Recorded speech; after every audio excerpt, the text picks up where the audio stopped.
Dubai जैसे कटमुल्लों के देश में रोड पे अगर एक छोटा सा एक्सीडेंट हो जाए तो वहां पे हेलीकॉप्टर पहुंच जाता है। हाँ भाई, कटमुल्लों के देश में, तुम अंधभक्तों के लिए मुसलमान मतलब कटमुल्ला ही हुआ ना। और यूएस जैसे कंट्री में एक चिड़िया भी अगर इलेक्ट्रिक पूल में फंस जाए तो उसे रेस्क्यू करने के लिए हेलीकॉप्टर पहुंच जाता है। लेकिन हम जिस देश को विश्व गुरु कहते हैं, उस देश के राजधानी के जस्ट बाजू में नोएडा जैसे जगह पे एक बंदा पूरा प्रशासन के सामने, पूरा रेस्क्यू टीम के सामने पानी में डूब के मर जाता है, कोई कुछ नहीं कर पाता। तो सोचो हम किस लेवल का विश्व गुरु है, या सिर्फ मुंह में जबानी से कहने में विश्व गुरु है, या काम में विश्व गुरु है, या कौन सा गुरु है। जरा आप लोगों ने सुना होगा ये जो कहानी बहुत ज्यादा बवाल मचा रहा है सोशल मीडिया में। ये जगह जो दिख रहा है ना आप लोगों को, ये बिल्कुल ये टर्न वाला जो पोर्शन है ना, यहाँ पे युवराज का गाड़ी सीधा खाई में गिरता है और पानी में गिरने के बाद युवराज कैसे भी कार के छत पे आके खड़ा होता है और वहां से अपने पापा को कॉल करता है कि पापा मेरे साथ ऐसा ऐसा हो गया, मैं पानी में डूब रहा हूं। और उसका पापा तुरंत पुलिस को कॉल करता है, तुरंत फायर ब्रिगेड वाले को कॉल करता है, पूरा पुलिस प्रशासन फायर ब्रिगेड वाले वहां पे खड़ा रहता है, वहां पे आ जाता है, पहुंच जाता है। और पहुंचने के बाद वो लोग ये डिस्कस करता है कि यार पानी इतना ठंडा है, यहाँ पे उतरे कैसे हम। और वो जो बंदा, जो युवराज, वो पानी में मर जाता है।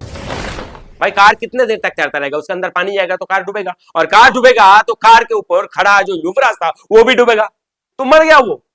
और वो मरने के बाद बहुत सारे लोग सरकार से क्वेश्चन कर रहा है, बहुत सारे लोग प्रशासन से क्वेश्चन कर रहा है, बहुत सारे लोग तो युवराज से ही क्वेश्चन कर रहा है। अब हम थोड़ा सा समझने की कोशिश करेंगे कि आखिरकार ये मामला को लेके क्या चल रहा है। ये देखो, ये एक देशभक्त वाला न्यूज रिपोर्टर है, लेकिन उसके बावजूद भी इस बात की तरफ ध्यान किसी का नहीं गया कि गाड़ी की रफ्तार क्या होगी, गाड़ी क्यों इतनी दूर चली गई वहां पे गड्ढे में। इसलिए चली गई क्योंकि सीधा लगभग 50 मीटर दूर वहां पे वो एरिया है जहां पे युवराज की गाड़ी अंदर चली गई।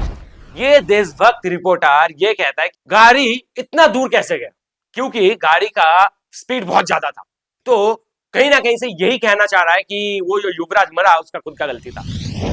अब जरा सोचो, ये थोड़ा बहुत प्रशासन को क्वेश्चन करता है, बट एक बार भी सरकार से क्वेश्चन नहीं करता है। सरकार से क्वेश्चन ना करके सीधा जो मर गया उसी से क्वेश्चन कर देता है, घुमा फिरा के। अब इसको मैं देशभक्त न्यूज रिपोर्टर क्यों कह रहा हूं? देखो, कोई भी रिपोर्टर जो सरकार की तरफ से बात करता है वो देशभक्त न्यूज रिपोर्टर, और जो सरकार को क्वेश्चन करता है वो देशद्रोही न्यूज रिपोर्टर। बिल्कुल भी नहीं दिखता। इस रोड पे भी हम लोग गाड़ी स्लो भी चलाते हैं, 30-40 पे भी चलती है, तब भी गाड़ी पता नहीं चलता कब राइट हो गया कब लेफ्ट हो गया, क्योंकि आप देखें बीच में लाइन भी नहीं है। समझ रहे हो? ये बंदा ये कह रहा है कि यहाँ पे इतना अंधेरा है, एक भी लाइट लगा हुआ नहीं है वहां पे, और बैरिकेड भी नहीं है वहां पे, तो इंसान अगर 30-40 की स्पीड में भी जाए तो कब टर्न आता है वो समझ में नहीं आता है। और इस जाहिल को जरा समझाओ, कोई भी गाड़ी अगर पानी में गिरता है तो वो फिर थोड़ी टाइम में तैरते हुए अंदर भी जा सकता है और नजदीक भी आ सकता है, ऐसा आगे पीछे हो सकता है। ये चीजें समझ लो। और यहाँ पे फिर देखो, ये जो देशद्रोही न्यूज रिपोर्टर है ये क्या करोड़ रुपए लगता है इधर फ्लैट लेने में, और यहाँ इंसान की जान को 2 कौड़ी के बना रखा है इस देश के सिस्टम ने, इस सरकार के सिस्टम ने। तो झाड़ी के आगे आपको ब्लैक ब्लैक दिख रहा है, वो पीछे का बोनट है। उत्तर प्रदेश के मुख्यमंत्री योगी आदित्यनाथ जान ले कि आपकी अथॉरिटी कितनी निकम्मी है, कितनी नकारा है। यहाँ कितने वाहियात अधिकारी बैठे हुए हैं जो सिर्फ मोटी मोटी तनख्वाहें ले रहे हैं। ये बंदा को देशद्रोही रिपोर्टर क्यों कह रहा हूँ? ये बंदा सरकार से क्वेश्चन कर रहा है। जो योगी आदित्यनाथ है वो निकम्मा है, वो ये चीजों का पहले से अगर सही करके रखता था। इसी जगह पे कुछ टाइम पहले भी एक एक्सीडेंट हुआ था, तो वहां पे लाइट लगाना चाहिए था, सही से व्यवस्था करना चाहिए था, तो ये एक्सीडेंट दोबारा नहीं होता। तो ये सरकार से क्वेश्चन कर रहा है, इसलिए मैं इसे कहता हूं कि देशद्रोही। 3 दिन से हादसा हुई, आपकी अथॉरिटी गाड़ी नहीं निकाल पाई, और ये 3 दिन से वो गाड़ी वहां पे पड़ा हुआ है, 3 दिन बाद ये गाड़ी निकाला जा रहा है। बचा लो। मौके पे पुलिस भी थी एंड एसडीआरएफ भी थी, और अग्नि विभाग वाले भी थे, फायर ब्रिगेड वाले भी थे। किसी ने उसकी मदद नहीं करी। बोल रहे थे ठंडा पानी है, हम नहीं जाएंगे अंदर, इसमें सरिया है, अंदर हम नहीं जाएंगे। ठीक है जी, इस मौत का जिम्मेदार सच्चाई बताए तो सरकारी महकमा है। समझ रहे हो ये बंदा ने क्या बयान दिया? अभी नेक्स्ट डे सेम बंदा क्या बयान देता है सर? पुलिस उसे पूरा कोशिश कर रहे थे बचाने के लिए, फिर कुछ देर बाद ही एसडीआरएफ, एनडीआरएफ, फायर ब्रिगेड सब ही समय पर पहुंच चुके थे। लेकिन ज्यादा धुंध होने के कारण तालाब में ना तो लड़का दिख रहा था ना गाड़ी दिख रही थी। लेकिन अब सुनो ये बंदे को, ये बंदा पहले कहता है कि लाइट मार के वो लड़का चिल्ला चिल्ला के कह रहा था कि मुझे बचाओ मुझे बचाओ, किसी ने नहीं बचाया, पूरा सरकार का जो प्रशासन है उनका गलती है। और नेक्स्ट ये बंदा कहता है कि नहीं भाई वो लोग तो बहुत कोशिश कर रहा था, लेकिन ये कोहरा होने के वजह से कुछ भी नहीं दिख रहा था, तो इस वजह से बचा नहीं पाया। और ये बंदा को जब बाद में पूछा गया कि भाई तू एक दिन पहले ये बयान दे रहा था और एक दिन बाद ये क्यों बयान दे रहा है, तो बोलता है भाई पुलिस वालों ने मुझे ये कहा कि भाई ये जो न्यूज रिपोर्टर वाला तुमसे आज पूछ रहा है वो तो पूछ के चला जाएगा, बट तुम्हें यही रहना है, फिर देख लेना क्या होता है तुम्हारे साथ। पुलिस को साथ लेके चलो, पुलिस के खिलाफ मत चलो। ये जो वीडियो बनाने आ रहे हैं 2-4 दिन आएंगे और उसके बाद हमें और तुम्हें यहाँ हमेशा रहना, ध्यान रखना। इसको आप चेतावनी समझ लो या प्यार में समझ लो, जैसे भी है, लेकिन और ये जो प्रशासन है ऐसे कहने का, ऐसा बोलने का हिम्मत कहां से हो रहा है? क्योंकि गुंडा राज, चोर चंडाल को आप अगर सीएम बना के रखोगे, नेता बना के रखोगे, तो जो भी प्रशासन होगा वो भी वही होगा, उनके जैसा ही। समझ रहे हो?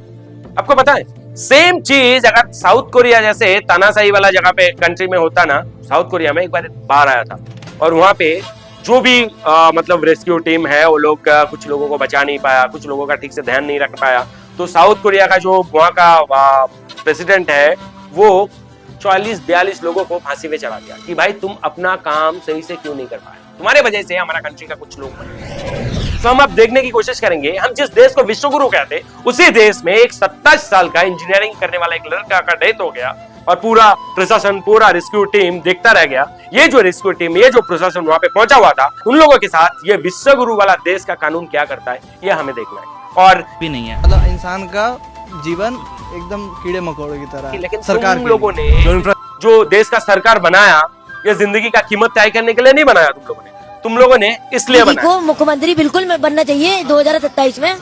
और ये जो यहाँ के, बोलना नहीं चाह रहा हूँ, यहाँ के नाम है मस्जिद, ये बिल्कुल, ये जब वो आए योगी जी, हाँ, और बस अब क्या चाहते हो यूपी में चेंज? ये तो बताओ। यूपी में चेंज, योगी जी अच्छा काम करे, यही सब जो चीजें हैं ये बताया तो वो मस्जिद के बारे में, बस वो मजा आ जाएगा। हम तो हिंदू हैं, बिल्कुल छोटा सा मस्जिद था, बहन के लोग ने चंदा ले लेके बड़ा मस्जिद कर दिया। किससे चंदा लिया? इतना सा बच्चा क्या कह रहा है कि योगी आदित्यनाथ को सीएम बनना चाहिए 2027 में, ताकि वो जो मस्जिद है ना, मस्जिद अगर एक बार ये मस्जिद टूट जाए ना तो भाई मजा आ जाए। तो इतना सा बच्चे के दिमाग में ये सब चीज आया कैसे? उनके माँ बाप से आया और उस परस के लोगों से आया, और आपका आने वाला जो नस्ल है, इतना सा बच्चा, उनके दिमाग में आपने ये भर दिया कि सरकार बनाना है उसको जो मुसलमानों का मस्जिद तोड़ सके, जो मुसलमानों का घरों पे बुलडोजर चला सके, जो मुसलमानों को जेल में डाल सके, जो मुसलमानों को गोली मार के मार सके। तो ये सब चीजें तो हो रहा है ना भाई। मुसलमानों का मस्जिद तोड़ा जा रहा है, मुसलमानों का मदरसा को बंद कराया जा रहा है, मुसलमानों का घरों पे बुलडोजर चलाया जा रहा है। हाँ, थोड़ा बहुत हिंदुओं का घरों पे भी बुलडोजर चल रहा है, थोड़ा बहुत मंदिर भी टूट रहा है। भाई इतना तो बर्दाश्त करना ही पड़ेगा ना भाई। देखो, आपका और मेरा बाजू बाजू में घर है, अगर मैं आपके घर पे आऊंगा तो वो आग थोड़ा सा अपने घर पे भी पहुंचेगा ना। और आप लोग ये मत कहो कि भाई सरकार लोगों के लिए ध्यान नहीं दे रहा है, ये नहीं दे रहा है, वो नहीं दे रहा है। ये सब चीजों के लिए आपने सरकार को बनाया ही नहीं तो आज 2025 में एक इंसान को बचाने के लिए रेस्क्यू टीम वहां पे खड़ा रहता है, लेकिन वो इतना सक्षम नहीं है कि उस बंदे को पानी से उठा के लेके आ सके। भाई तुम्हारे पास इक्विपमेंट क्यों नहीं है? भाई एक हेलीकॉप्टर वहां पे पहुंच नहीं सकता है? हाँ? दिल्ली की जिस बाजू में जगह, दिल्ली विश्वगुरु वाला देश का कैपिटल है, उस जगह पे अगर ऐसा कुछ भी नहीं कर सकते, आपके पास ऐसा कुछ भी इक्विपमेंट नहीं है, तो काय का विश्वगुरु है? विश्वगुरु पे